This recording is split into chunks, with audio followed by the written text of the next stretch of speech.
Good day, future employers in Hong Kong. I am Jacinta Paula Q. Natividad, 33 years old. I live in Centro Sur, Alcala, Cagayan Valley.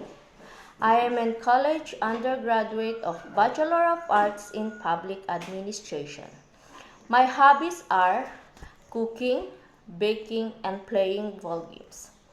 I work in Kuwait for almost 3 years.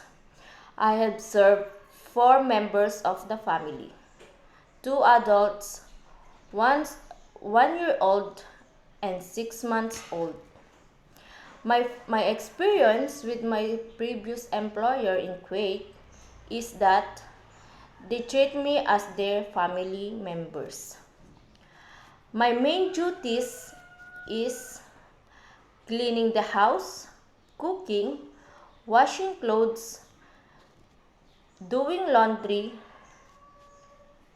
and looking for their children while they are not around.